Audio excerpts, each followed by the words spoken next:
Hey everybody, thanks for coming out today. My name is Christy Thompson and I am the Marketing Director here at BIS Technology Group.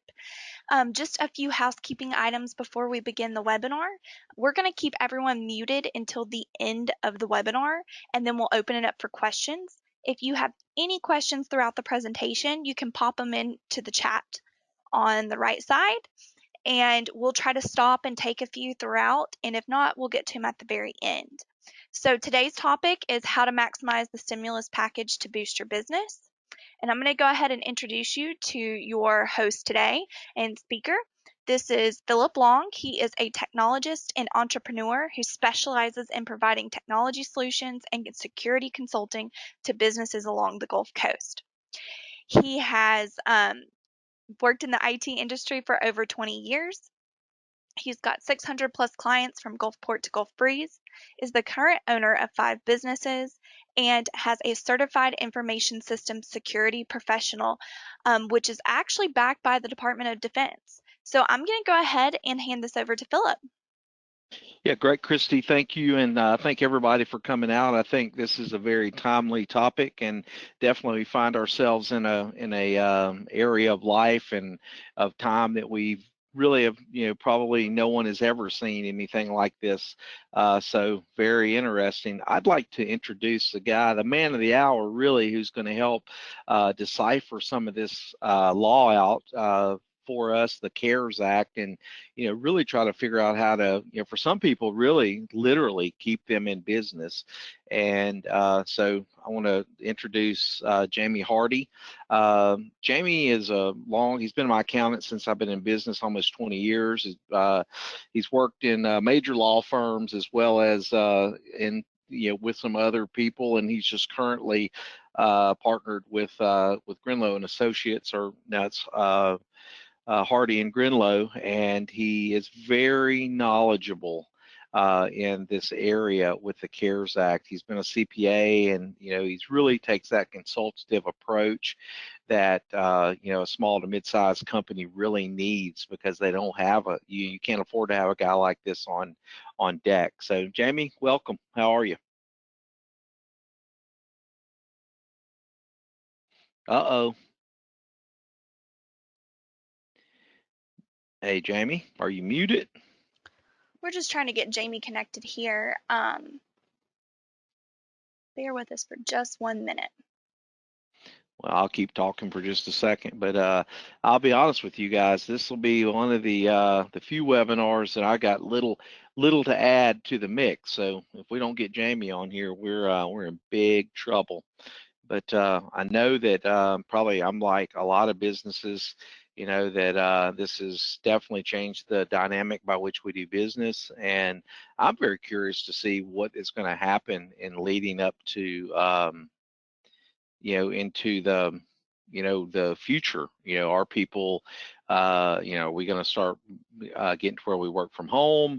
What are the things that are going to take place that are going to come out of all of this? I think that there's going to be an element where we're going to find that there's a certain segment of the population of our employees that are going to be probably more productive working from home, and then we're going to find that others are less productive. So are we having any luck with Jamie?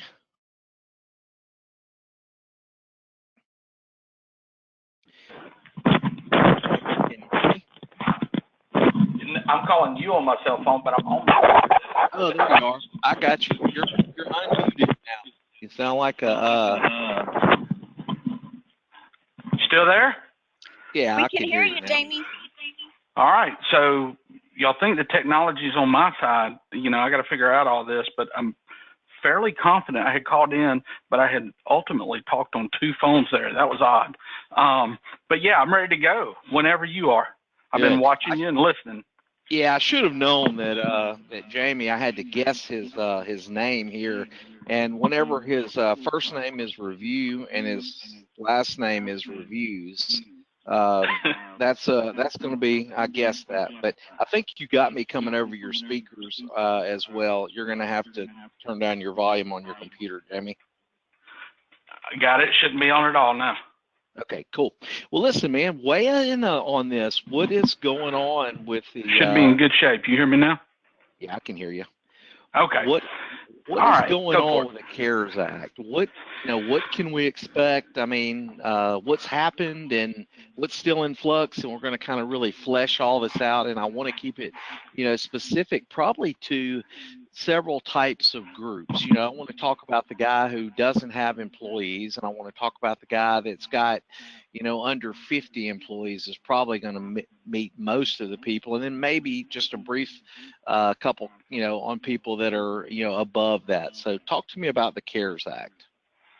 The CARES Act was put in place recently by Congress, and while we would love to tell you that it is all the answers are completely out there, they are coming up with frequently asked questions, new regs, changes on it every day. But it primarily consisted of 5 points in regards to the current economy, the COVID-19 virus that we're going through, on basically how to prop up the current economy until we can all get back to work and doing what our daily lives are. The 5 are emergency disaster loans, the EIDL is what you'll hear them referred to a lot. The PPP loan, which is probably the most popular loan, which is the payback for payroll loan. Payroll tax credits, IRA distributions, and payroll tax delays are not getting near the press as the others. And primarily that's because it doesn't affect everyone the same way, or is for a later time. Payroll tax credits, in other words, in that it's not immediate cash, in other words. So that's the 5, and we'll try to flesh those out. I know the next slide is going to be in regards to the original intent of the law and kind of where we are. So we'll talk about those in order now. The first 2, the EIDL. The EIDL is the emergency disaster loan, and that's the one that came out, I think, well, I know it was first, and I think most people tried to jump on as quickly as possible, but whenever they jumped on that, SBA decided, okay, we're going to change the way that Congress dictated it for us. Now, does SBA have the ability to do that? The answer is no. Did they anyway through directives? The answer is yes. So what are we left with? We're left with the way SBA has it for now, but we all feel, I think, that there will be various lawsuits and updates and even maybe some other items coming out of Congress on this. So what is the EIDL? Basically, you apply for a loan. Any business can do so, individual, sole proprietor, business, whether you have employees or not, is in the law. Okay, so that is the original law. And the first $10,000 of that money that is issued to you would be forgiven. And then any additional monies that you would receive, I'll use a $250,000 loan, for example, would be paid back at 3.75% over the next 30 years. That was the original intent.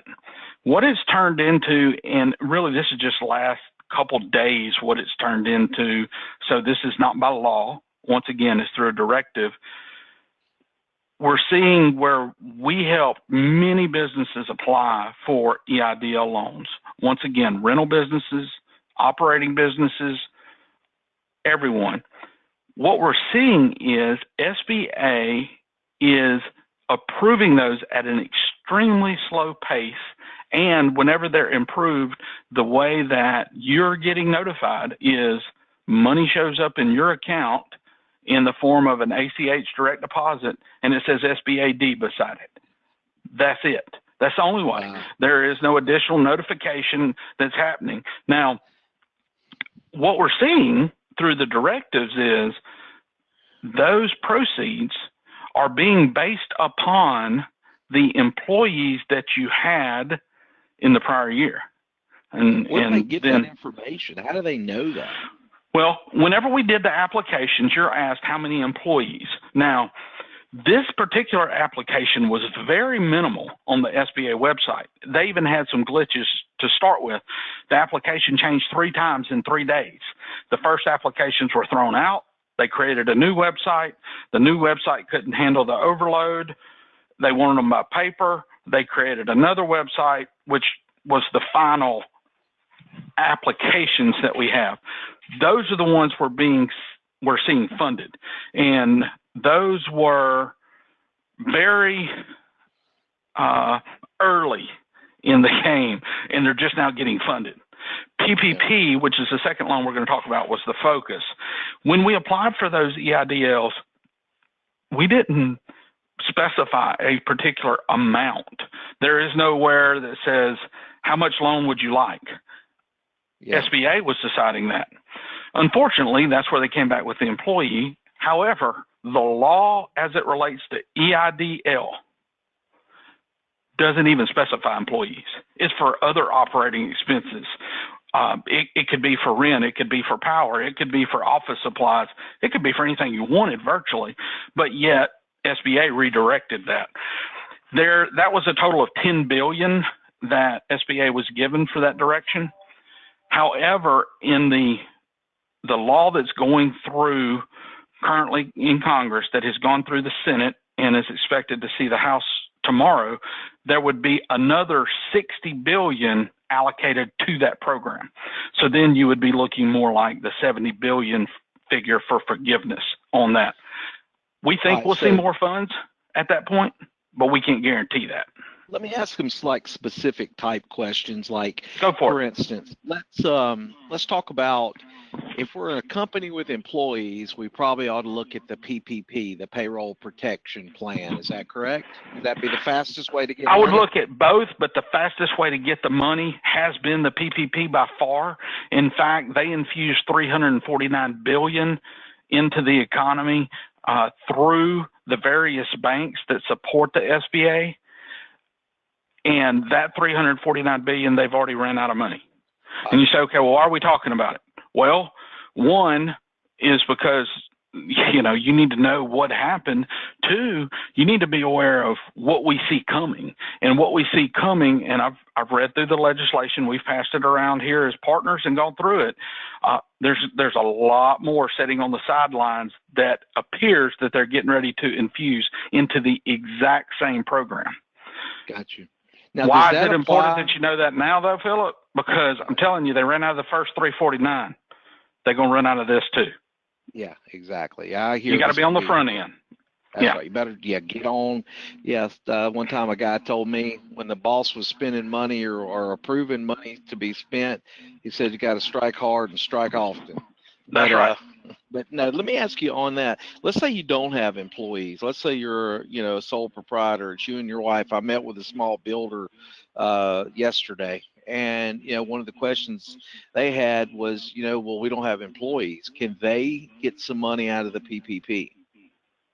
The answer's yes. And in fact, that opened up a week later, and I was on the phone 10 minutes before this phone call, working through that with somebody on their self-employment. They literally have no employees. They don't even have any contractors, Philip. Their net income is somewhere around $50,000 on that particular Schedule C as a sole proprietor. And whenever we were helping him to apply, we were actually helping him to adjust his Schedule C with some depreciation because he can get more out of the program. And that allowed him he's going to get approximately $10,400 that is ultimately going to be a loan to start with and then forgiven on the back end, assuming he meets all the qualifications, and we're holding his hand to make sure that he does. And that Schedule C is not his primary job. That's actually what a lot of people refer to as his side hustle. I mean, he does well for his side hustle, $50,000. Yeah. But the deal is, he's going to reap another $10,000 out of that. Let me ask you about, as it relates to, we got our money yesterday. I got my PPP money yesterday. Mm-hmm. Let's talk in generalities. I know it's probably not even completely defined, but what all can I spend that money on? Well, the PPP calculation, which the PPP is the separate loan program, the SBA is backing it, but it's done through your local bank that is supported by SBA. And those are the ones we've been working day and night on. Those are based on payroll or self-employment income. And so we use those numbers to generate a formula figure. So it's not like the EIDL in that we don't know what the amount's going to be. We know in this case. Then when you go to spend it so that it can be forgiven, that's the key. You want it forgiven. You don't want just a loan. It needs to be spent on payroll, utilities, rent, and if you don't have rent, you might have mortgage interest. You want to use it on those items, and you need to track it. We are suggesting that people open up a separate bank account with that institution in order to track it. And here's why. We don't see anything in the law that allows them to go into your bank account. However, they are a government entity. If they say, we want to see where you spent it, and we show them payroll tax returns, and we show them utility invoices, and they say, okay, now we want to see your bank statements to match it up, we really don't want to provide them your operating bank statement. We want that in a separate bank account where we can go, here's 3 months worth, and as long as they spent the correct amount, meaning whoever your clients are that are listening, the correct amount, then they have 8 weeks to do that. And as long as they do all of those items in order, the entire amount gets forgiven. Now, let me ask you on the 8 weeks, do they have, you have 8 weeks to spend the money, or 8 weeks allotment of expenses that you can spend the money on? And I don't know if that makes sense what I just asked. Basically, I'm saying, like, you understand what I'm asking you? I do.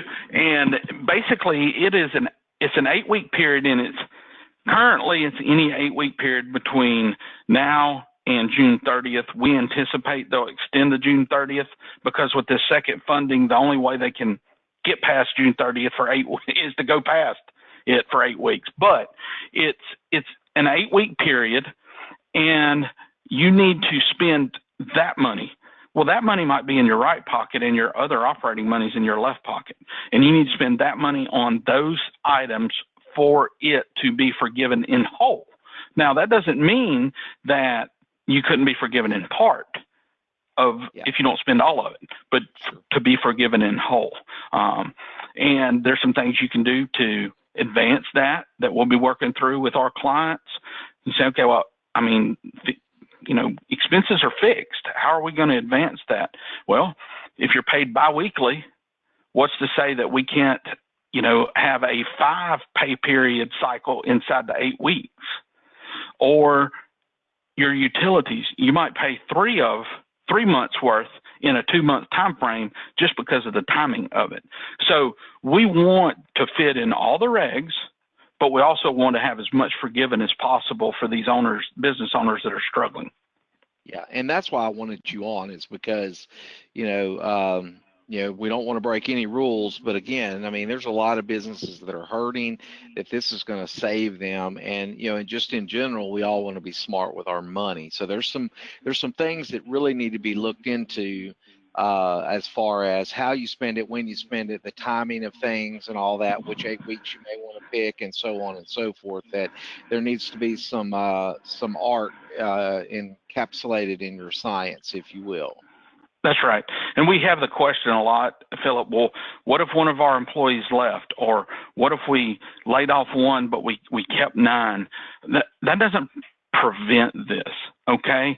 We look at it and we work with you in your specific situation to make sure you do qualify. But one person leaving doesn't change it the whole game and mean that you no longer are going to either receive this money or have it forgivable. No, we work through those situations as they happen. And this is a very critical 8 week period over the next 2 months that you need to stay hand in hand with your CPA for sure. Yeah, absolutely. Let's talk about also, you need to be on the front end of this, Philip. Yeah, I got you. I was just saying you need to be on the front end of this, and the reason I say that, I talked to a very substantial regional bank today, so I'm not talking about the small community banks. the small community banks have been fabulous through this. Just so you know, they have been getting approvals right and left. They have done great. But I was talking to a regional bank today alone, and they have, when the money was shut down the first time and they ran out, they had 42,000 applications still in process. So you need to get back on the front of this because that money's going to run out in a hurry. Sure. Got it. Yeah. And you don't want to be where, you're last in line or whatever your options. Again, it's like anything else in life. If you're, right, you're limiting your options by delaying. Let me ask you a couple of questions. Chad had a question. I have heard of self-employed people upset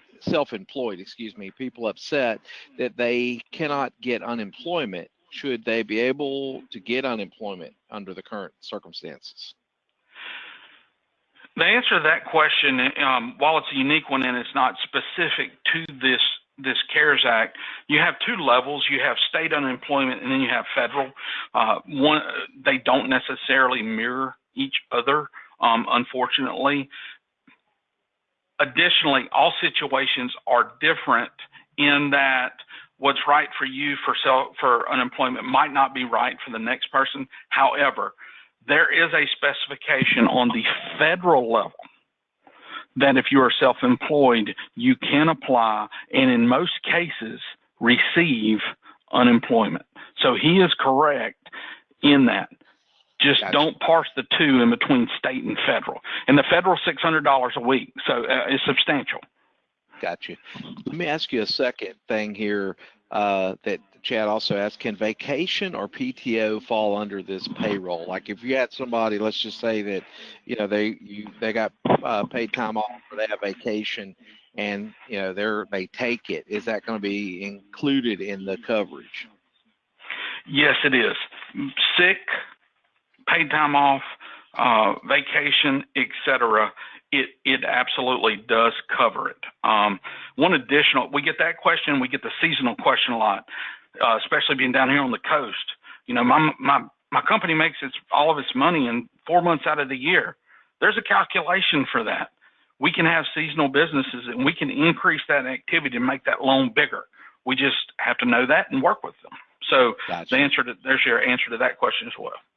All right, so guys, I want to encourage you to use the chat to ask questions because I really want to make this stuff as valuable as possible. In my way of thinking, I've always been a kind of believer that while everybody else is walking, you need to be running. And I think that a lot of people may be, kind of laying back right now because of, the world's against them. We can't get to work, we can't do whatever. But, I think that's the wrong mentality. We want to be running right now as fast as we can. So take advantage of this time. All right. So you talked about the EIDL, you talked about the PPP. There was 3 other ones. And that's right. That's right. The payroll tax credit, you're not hearing a tremendous amount on that right now. And the reason you're not is because it's not cash in your pocket today, but it's extremely valuable. And basically, it's an employee retention credit for employers that, are closed during the pandemic. And it's where eligible employers basically were allowed a credit against employee taxes equal to 50% of the qualified wages. Philip, I know you're familiar with a credit versus deduction and how important the difference is, but for everybody listening, a credit is a dollar for dollar reduction against the payroll taxes that you will pay for qualified wages for each employee when you file your Q2 Form 941 for payroll. So it's huge, and the CPAs need to be working on the front end with you to get it. And for employers with 100 or fewer, all wages paid qualify for the credit. So that's going to be, I'm guessing, probably the majority of everybody listening. Yep, that's right. All right, so I got a few more questions. I want to make this valuable to these guys. Hope says, is it safe to assume that the forgivable amount of expenses will not be tax deductible expenses? Basically, Well, you know how like the yeah, I'm going to I reverse think it a little bit. Yeah, let me reverse that a little bit. Basically, you receive $10,000. I'm going to use small numbers, nice round numbers. $10,000 worth of loan, and then you qualify for the entire forgiveness amount. That $10,000 will go straight to your bottom line, or it's expended in the form of expenses to your employees, utilities, etc. As long as you qualify and do those correctly, the income itself is not taxable.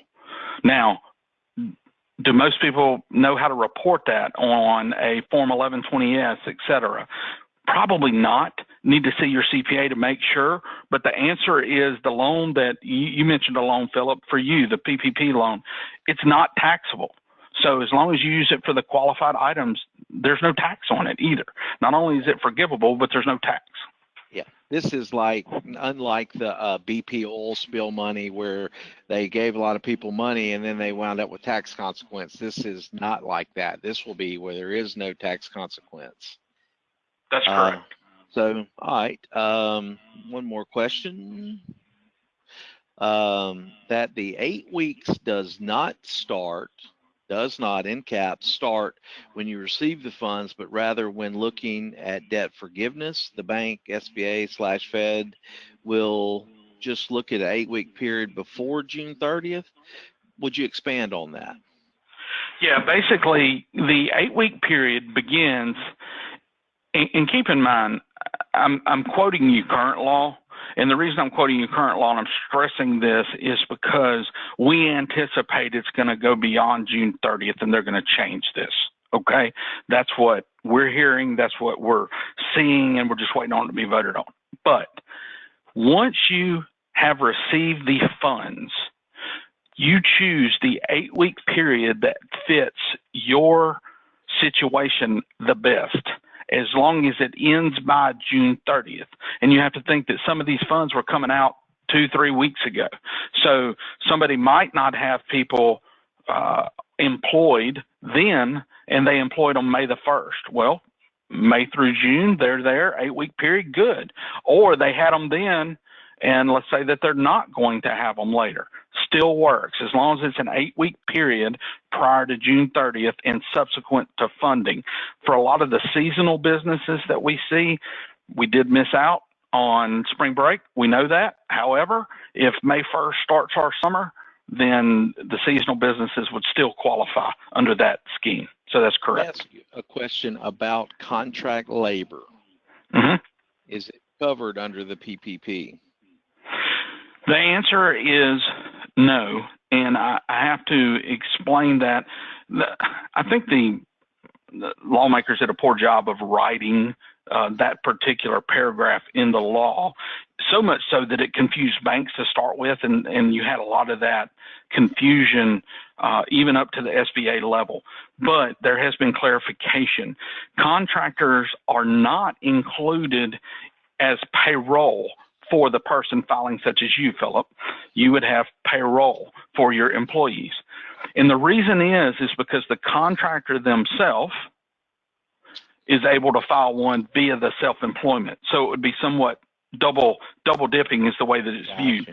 Sure. The banks even had the contract labor written into, some of the banks, not all, but some of them had it written into their formula and actually conferred with us along with attorneys and determined that they were incorrect and had to remove it.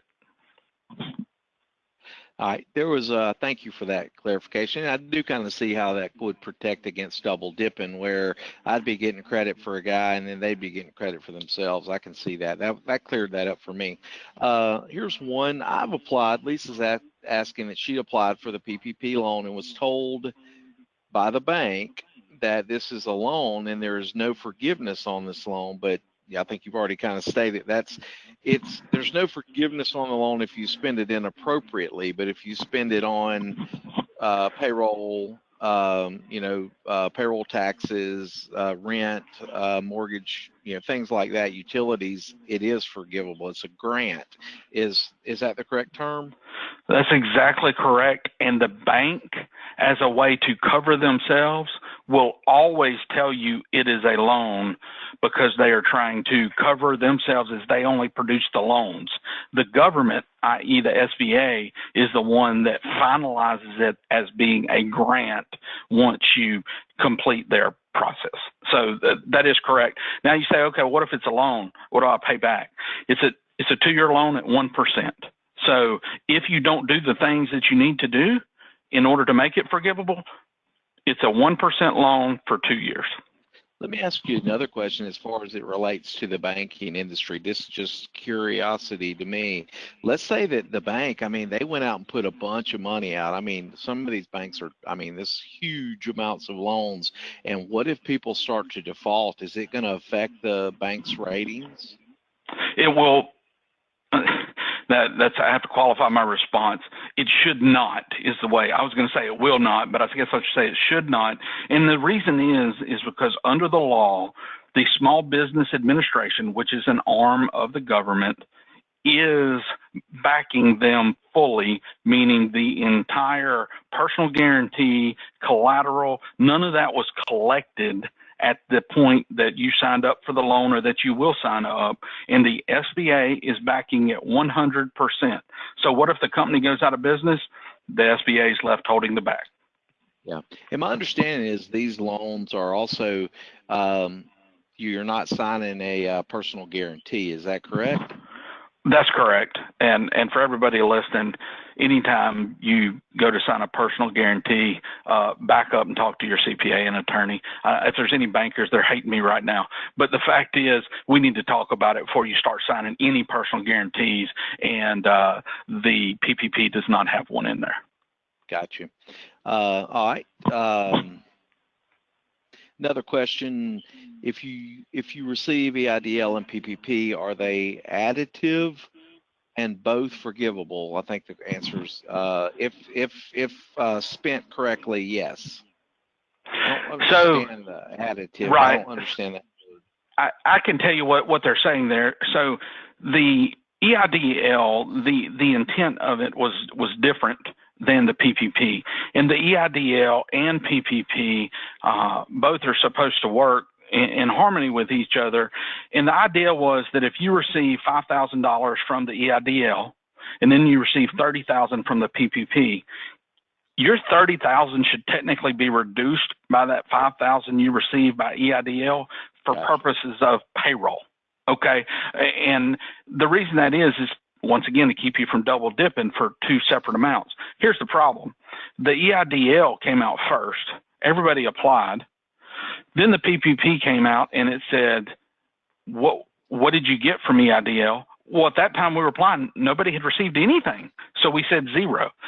Now the EIDL is starting to populate through, and SBA is going to have to deal with that.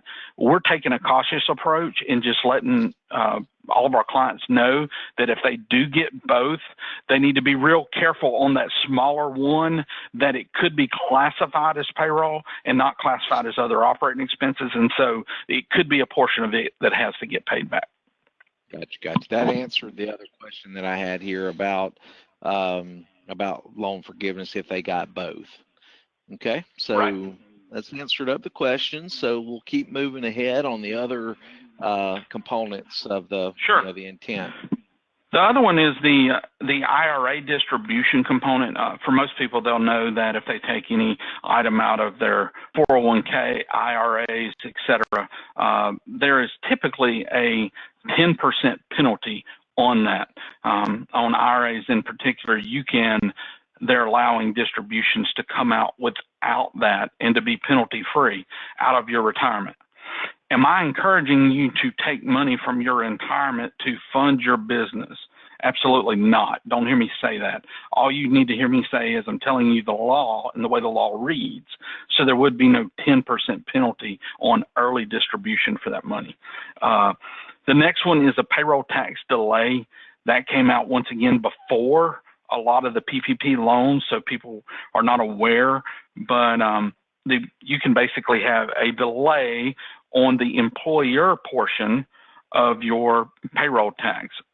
One of our partners, Melissa Brock, has worked with that department here extensively to make make everybody here at our firm understand that it's not an entire payroll delay of taxes.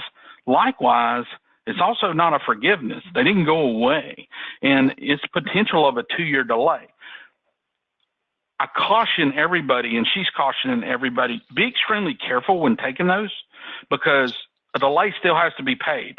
And if you mess up your payroll taxes, the penalties are very large. And so we do not encourage that unless it's just an absolute must. And then the next one it was not in the CARES Act, but it's actually a state program that came out that you can delay your sales tax, and they're allowing some delay, of course, on the sales tax. And the problem that we're seeing is our retailers really don't have a substantial amount of sales tax right now. Very unfortunate, but they're not selling. And so there's just not that much volume, but I want to make everybody aware it's there. And then, of course, the big one is the stimulus checks that are coming out or not coming out for a lot of people. I'm one of those people. I have other partners here that are included in that group that we go online just like you do to the IRS website. It's at the irs.gov website under coronavirus. If you were to Google IRS coronavirus get my payment, it's going to drive you to that website. And if you don't have it yet, I encourage you to go look, but just don't be surprised when it says payment status not available. It says that for me. I file my taxes diligently, but yet it says that. There is a glitch in the system. It's nationwide. We're seeing that. Some other items, 17 or below, don't receive the $500. So if you had a child that was 17 in 2019, that is me. I'm not going to get $500 for that child. Okay. It follows the child tax credit. Now, if my child was 16, it changes things. At that point, I would still receive that $500 of additional money. Likewise, if somebody can claim you as a dependent, you're not going to receive it. So there's all these nuances that are happening that are changing up the amounts on top of the IRS glitch. I did hear from a bank today that they are now starting to see a trickle of paper checks. So the paper checks are starting to slowly come out. That is what we're seeing in regards to kind of get everybody up to date on the CARES Act and additional programs, as well as letting you know that there is going to be more money funded, and that's probably your most important that you need to be, looking at right now. Did you want me to talk about? Yeah, you got another question? Yeah, I got a question. And there's another question online. I had one about just in general about, basically being able to, take out loans or remove money from your retirement. And I want to just understand that a little bit more. And then, of course, we all know that the market is down significantly. And one thing I learned a long time ago is never take money out of a down market. So you're going to really, really, really hurt yourself. But I wanted clarification on that. If I said, okay, hey, I want to go in there, and I had someone talking to me about this the other day. If they go and take out their 401k money, can they do that? They actually can. Well, it depends on the retirement plan. Okay, so some 401ks, and it depends on the plan doc, you can take out a loan. Others allow only for distributions, but a lot of 401k plans they absolutely allow for a loan as opposed to a distribution. The loan does never receive the 10% penalty. Typically, the distributions do receive the 10% penalty. I can tell you the hang up that I see with the loans the most, Philip, is just like you said, you take them out when the economy's down, that money's not sitting there making you money like you need it to be. And then the second piece of it is when you leave that employer, that loan becomes fully due at that point. Well, if you don't have the money, it just became a distribution. So you have to be careful. You don't want to leave that employer and you got a $50,000 loan, or you have $50,000 worth of income to pick up now all of a sudden. Yep. Okay. Another question here. If I had 8 employees on February 15th, 2020, and received PPP funds based on that number of employees, and then after receiving PPP funds, I fired 2 employees, not related to COVID-19, but for work performance, etc., and hire 1 employee, resulting in a net loss of 1 employee, how will this reduction in employees affect the debt forgiveness, assuming the PPP funds are exclusively used for allowable reasons? Somebody thought through that situation well. So the answer is it's going to be a 2-step, well, really a 3-step process, but start with the first 2. You had 8 employees. 2 were let go, left. It doesn't matter the reason, even if it's non-COVID related. So you're at 6. At that point, technically, you still met the letter of the law in the 75% test, because you have to maintain 75% of the employment. Then you added 1, so you were above the 75%. The second part you need to look at is, well, 2 people left that were highly paid employees, and I did not hire highly paid employees back. Do we still meet the 75% test from the standpoint of dollars spent? And then the third piece, I guess, if you will, if you met all of those and you filed all the other factors, is 75% of the money spent, or the money that you received rather from the loan/grant, has to be spent on salaries. So you can't receive a $10,000 loan, spend $6,000 on salaries, and spend $4,000 on utilities and still qualify for full forgiveness. And the reason is because you didn't meet 75% of the payroll piece. So 75% is the payroll piece that we want to look at on a regular basis. The other 25 can be made up of utilities, rent, mortgage interest, etc. But in that example that they gave, the answer would be yes, it would be fully forgivable. So they better get out there and hire somebody else if they go below 75%. Correct, and they want to monitor that with their, once again, with their CPA to make sure by the time they hit that 8th week, that last day on the 8th week, they're there. And if they're not, once again, it doesn't go to 0 forgivable. There's still a percentage. At least calculate the percentage so that you can have all the pieces of the puzzle to make your decision. All right, I got another long question here, but let's see if I can get through this. This is talking about EIDL money. I received an EIDL transfer that was for less than $10,000. Will I receive a supplement disbursement for the balance of up to 10,000, or did they, again, it sounded like the SBA just kind of had some magic ways they were saying how much a person got. So if this person didn't get the full 10,000, are they going to get up to 10,000, or what's going to happen? That's one question. 10,000 is the maximum amount forgivable under that program. So I want to stress there's really a couple things that we need to look at. One, could they get more money? The answer is yes. There's another 60 billion. They won't have to ask again. No, they will not have to ask again. They're already in the program. Now, why are they not being approved? They're just getting funds dropped into their account. Mm-hmm. One of the reasons we think is because they're trying to prorate this money and touch as many people as possible. Whether it's correct in the law or not, I'm setting that aside. We don't think that's the law, but that's what they're doing. So the second part becomes, well, there's more money available and there's not as many people apply for this piece. Could they? Sure. Keep in mind the 10,000 is the forgivable piece. That's a maximum forgivable, not the maximum loan. So you could technically get a disaster loan for excess of the 10 while 10 is still forgivable. Can I guarantee they're going to get the additional amount?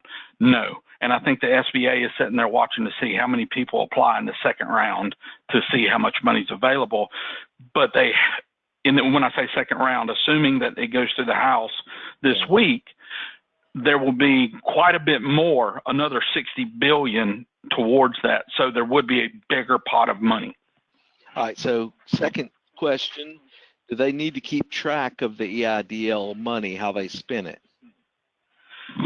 I would say so. And here's the reason I would say so.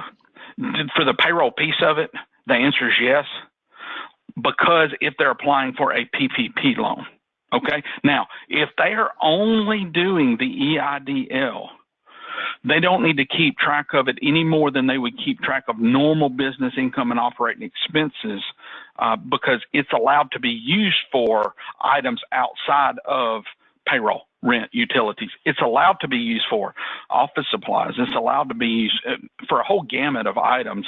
So if they only have the EIDL, track it normally. If they have the EIDL and the PPP, I would absolutely track exactly where that money was spent on. Oh, excuse me. One other thing they're asking is, I guess basically if they want to get more money, you know, it just lo and behold, it sounds like it dropped in their account and they want to get additional money under EIDL. What do they need to do? I mean, like smoke signals or you know? Good question. But the SBA is basically giving us instructions. Do not reapply. If there are additional funds, we will automatically fund those. Then you'll receive approval on the total amount that you end up signing off on. So that's where, you know, that piece of it is. I know that's a wait and see approach. I get it. There is no answer other than we do have to wait and see. And if we double down, you're automatically going to be kicked to the back of the line because you sent in 2 applications. So you're hurting your chances at that point. Unfortunately. Now, there's also, in case any of them are medical attendees, Philip, there's a bunch of Health and Human Services money, HHS money, that we're also dealing with in that regard that is going to medical providers only. If they have that, I would say just give me a call. I'll be glad to give them, you know, what's happened already and then what's happened or what is planned to be happening in the next batch. But that probably won't apply to everybody, but maybe somebody here. There's billions of dollars there as well. Here's another question. If you're a sole proprietor of a corporation with no employees, what's the best and fastest way? PPP, EIDL, do you do both at the same time? What should that person do? Both at the same time. I would not have said that to start with 2.5 weeks ago because they said EIDL was going to be for 10,000 minimum or maximum forgiven, and it was going to happen fast. The fact of the matter is they've not been able to accomplish that, and so we had some that I filed as late as last Monday on the PPP because they had only filed the EIDL to start with in that exact situation. They were actually approved before they ran out of money with one particular banking institution that has done really great for us as far as getting these approved quickly. And they were able to get funding that weekend for PPP, even though they still don't have the EIDL. And they were the first EIDL we filed in this office. So it's a random draw, so I would do both in a hurry. Yeah, and really, I'm sure you're not going to want to talk to us about what bank would they recommend going to, and I don't think we want to get there. I mean, as far as I don't want to, I don't want to put that out. If somebody wants to call me and give me, I'll be glad to give them referrals, and I won't give them just one. I will give them, you know, multiple banks that have done very well for us. But yeah, I don't want to put that out on there. I will say that in the public news already, you will see some national banks and even some very large regional banks that have had issues. And I'm not talking about the ones that are getting sued because of putting things out of order. I'm talking about ones that just had a big backlog that they didn't get processed. You know, it's safe to say that you can pay attention to the news and probably avoid those if you want to get yours in timely. Gotcha. Let's talk about things that are coming up as far as, like, what do you see in the near future? I know this thing's really basically in flux, and when they have to pass the law to know what's in the law a little bit, right? I mean, that's really right. kind of reality, or It how is. it's going to work itself out. And this is all just like and in one regard, it's amazing that this can happen this fast. It really is, and so here's the unfortunate part: is we're seeing businesses that are underfunded, that are unfortunately going to be closing at some point. They have done a tremendous job, the government has, of propping up the economy, but it is a temporary prop, and I want to stress that it is temporary. We need people as soon as we can do it properly to work through the phases to get back to work. That is the only way this will work out. There are conventional loans for SBA that approved lending banks can do. The local banks, even the national banks, if you're trying to get a local loan right now, that could even be a residential mortgage. It's going to be tight. The bank lending is going to tighten dramatically. That we're seeing where credit scores are having to be 20 points higher. We're seeing where you're having to put more down on just even personal mortgages. SBA is going to be the direction that they're headed. I shouldn't say the only, but the good part about this is the legislation's in place for what we've done already. So the second funding of this, the banks have figured out the process. It should be fairly quickly that they're able to get funded through these PPP loans for the second round, through these EIDL loans for the second round. And then we're going to be left picking up the pieces. And that's where the payroll tax credits come in play, where we're making sure we take care of them in Q2, in quarter two, because I don't want to miss that on June 30th. That could be a big number as well. And so the next 8 weeks are going to be critical, and it hinges a lot. The national government hinges on the loans. The local government is what hinges on whether we can get back to work or not. And I do understand, and I'm not neglecting the fact that we have people that are hurting health-wise too, and we don't need to circumvent it. But in the same sense, we cannot maintain where we are currently. Exactly. Oh, yeah, exactly. And you said something that I wanted to be sure I understood. Are you saying getting a traditional loan may be a little tougher right now? That's exactly what I'm saying. Wow. That's exactly what I'm saying. Because there's the unknown factor. How is COVID-19 affecting you personally? How is COVID-19 affecting your business? And so a lender, while you might look great on paper, the lender's going, but I don't know what tomorrow brings out of that person right now. And so they're holding off quite a bit on that. Well, that affects our entire economy, here. I can see that, yeah. The only other thing I had a conversation with my banker, who's a good friend of mine too, and he was telling me how, at some moments in time, that's why I wanted to ask the question, because I didn't ask him about, whether this like marks on these loans were going to go against the bank, because, you got to understand, like thinking like a banker, I get it why they don't want to loan money right now is because everything's in flux. So, I mean, you don't know what's tomorrow's going to bring. So I get that. But he was saying sometimes, they'll kind of incentivize them. I think in 2008, and prior to that, they were incentivizing them like they got bad marks for turning down people for loans on housing because the government kind of, the whole world was incentivizing that. So I think that's an interesting concept from understanding, kind of looking at the world through a banker's standpoint. Yeah, and I think with the national news and whether you agree with the president or not in his various Twitter campaigns, those items drastically affect the way the market responds, the way the banks respond.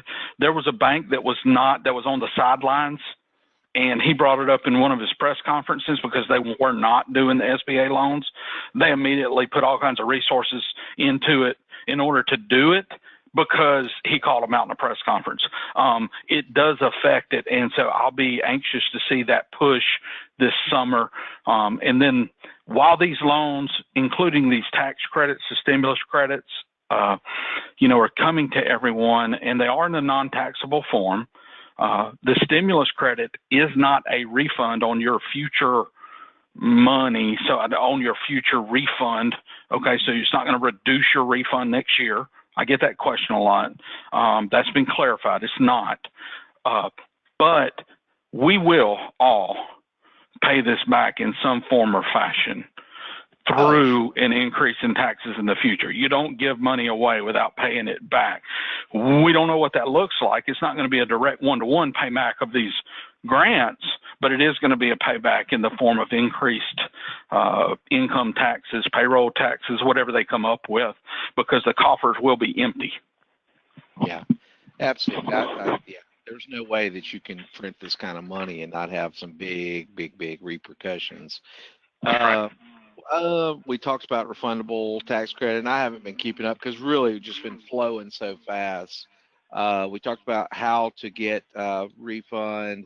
Got some people asking. I'm gonna send them your way. I got some other people asking on email about, where they can go and who they need to work with and all that kind of stuff.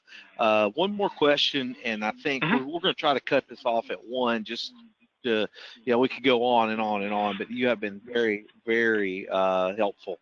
If one made application for PPP funds but was denied due to funds running out, what does that business need to reapply? Do they need to reapply, or will setting a second application get you at the back of the line? What if, for instance, one of my companies I got in the first round, and the second one I didn't. I don't have to do anything, or are you handling that? What's that mean? I can tell you, Philip, based upon, and I know who your banker is, based upon your bank and based upon your loan officer, you absolutely do not have to reapply. I would love to tell you that is the answer across the board, and that your loan officer will do the right thing and put you at the head of the line. However, I would confirm that with your loan officer just to make sure that is the case. You should not have to reapply. That it should automatically put you at the head of the line. But you just need to be in coordination with your loan officer to make sure that takes place. Yeah, so that's very good information. I'm glad that question was asked because, my banker texted me and said I missed the first round, but he's got me lined up first on the second. But you need to clarify that with whoever your banker is. So I guess any closing comments that you would add to, Jamie? We've given a ton of information. Work closely. You need to have a good banking relationship, first of all, going forward, but that's proven even more important during these times. Swapping to a new bank at this time is not the easiest because they're going to take care of their current customers. You mentioned you had a good relationship with your banker, Philip. That's key. And then relationship to your CPA. I've talked to a number of referrals that will come in, and we're trying to work through those in regards to their calculations because they did it themselves. The EIDL process, the front end process is not difficult. We don't know what the back end will be yet because we haven't seen it. The PPP process is not just for the faint of heart. It is something that we have set up a process for. We submit documents. It's sometimes 300-400 pages worth of documentation to them. Every bank has a different portal, a different way of communicating with them, a different disclosure. Be careful if you're not in that regard, because even the calculation, if you don't know the add backs to increase your loan, you're shortchanging yourself. And so, I would say that. And in order of importance, PPP, EIDL, a loan from the SBA, cash now, if that's the way you need to go. As soon as you start coming out of that, focus on the forgiveness piece. We really need to focus on that, or you're going to be sitting with a loan that you have to pay back. and then the payroll tax credits. Do not miss July on your Form 941. That's key. And then lastly, Philip, there's going to be so many tax returns that are filed that makes these loans / grants taxable next year because they're not paying attention in detail. They have got to pay attention or they're going to pay tax on that money that the government sent them. And so they're just going to be really careful. Got you.